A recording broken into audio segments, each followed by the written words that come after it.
Good morning, friends. This is Tantric Aghori Mahabrahmanand. Today, I would like to tell you something that whatever the videos I am posting in YouTube channels, this is only for tribal caste and Aghoris, who is really Aghori and Aghoris, not for the other society and communication level of any media and all that. Nothing.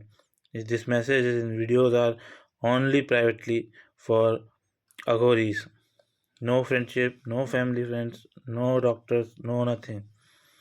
If somebody will do this, that it's in their risk, because I am very comfortable with the words to announce that this is only for Aghoris and tribes. Uh, Otherwise, you people may be arrogant or lose with your mentality level of thinking, and others will face with very major problems in their life, because you are no one. There are someone who is sitting upstairs or in Shaniswarar Mandir. Okay, thanks. Now continue. सो दोस्तों यार, मैंने आपको बता दिया अगर मैं मणिकर्मा घाट की story आप पीछे देख लीजिए। तो जब गंगा में उनकी अस्थियां बहाई गई, एक चिता क्या होती है? सबसे पहली बात, चिता आती क्यों है वहाँ पे गंगा के पास में? गंगा को उल्टा सीधा करो, वो पवित्र की पवित्र रहेगी। जब उसका चिता का अंक निकाल करके इसमें डालोगे गंगा में, तो वो चिता बन जाती है। तब वो चिता मतलब लाश, उसको जलाया जाता है, और वही लाश उस जो उसका बच जाता है उसे शरीर पे लगा करके भस्म आरती करते हैं, ताकि हमारी चमड़ी थोड़ी कैपेबल रहे प्रकृति को, नेचर को, कि वो हमें डिस्टर्ब ना कर सके आगे चल करके। और उसको फिर हम जब गंगा जी में डुबकी लगाते हैं तो उसका जो पुण्य होता है वो भी हमें मिल जाता है। और दूसरा चीज़, उसका जो एक्चुअली होता यही है कि जो चिता जलाता है उसको दोष पड़ता ही पड़ता है। मैंने भी अपनी बहन की चिता जलाई थी, तो वो चलता है, वो उसकी वजह से दोष पड़ता ही पड़ता है। लेकिन चिता को जब हम भस्म लगा करके गंगा जी में अघोरी लोग डुबकी लगाते हैं तो उसका पुण्य उन्हें लग जाता है, तो उनकी साल बढ़ती जाती है। तभी लोग कहते हैं कि अरे इतना बड़ा अघोरी है या साधु है या कुछ भी। साधु नहीं होते, अघोरी बोला करो अपने आप को, कंफर्टेबल रहता है। तांत्रिक वांत्रिक ये सब भी करते हो, करो, कुछ भी करो। कुछ कुछ अच्छे लोग भी होते हैं, कुछ कुछ बुरे लोग भी होते हैं। तो वो डुबकी लगाने के बाद उसका पुण्य भी अपने को मिल जाता है। तो अब मैं समझता हूँ कि मणिकर्मा घाट में हुआ क्या, ये सागर मंथन हुआ क्यों।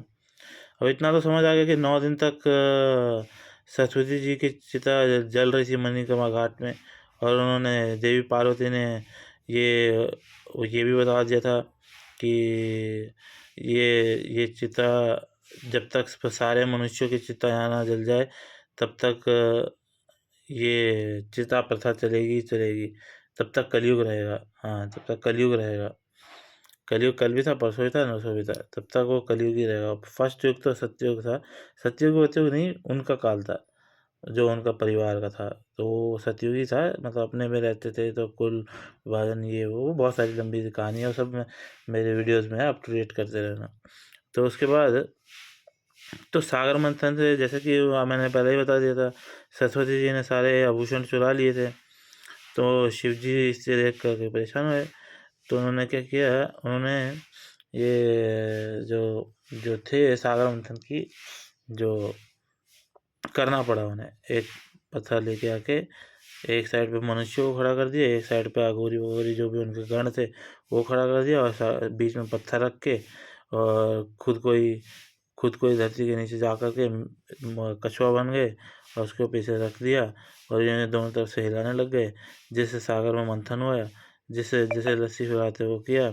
और उसके बाद आराम से जो भी था अमृत की तलाश में नहीं, जो भी जेवरात, धन दौलत, नाम शौहरत, पैसा, इज्जत जो भी था करना था वो सब निकल गया। एक लोक निकल गया, सूर्य लोक, जहाँ इंद्रजीत बैठा रहता है, रावण का दूसरा बेटा, मेरा पोता, सबसे पहला पुत्र, शनि का भाई इंद्रजीत बैठा रहता है, यमलोक को उसको दे दिया। और रत्न वगैरह सब वहीं पे रख लिए।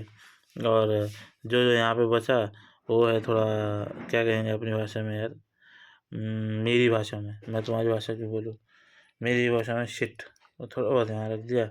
बस ठीक है, उसी पर चाट रहे हैं कि नोट होते हैं, ऐसे होते हैं, वैसे होते हैं, ये होता है, वो होता है, ये लक्ष्मी है। तो जा कर के लक्ष्मी का रूप लेकर के सरस्वती जी पैदा हुई है।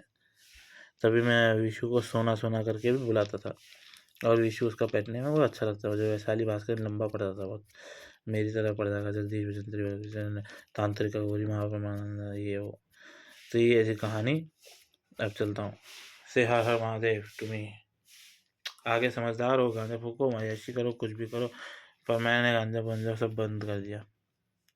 मेरे को है कुछ, मेरा भी है कुछ सोर्स ऑफ इनकम।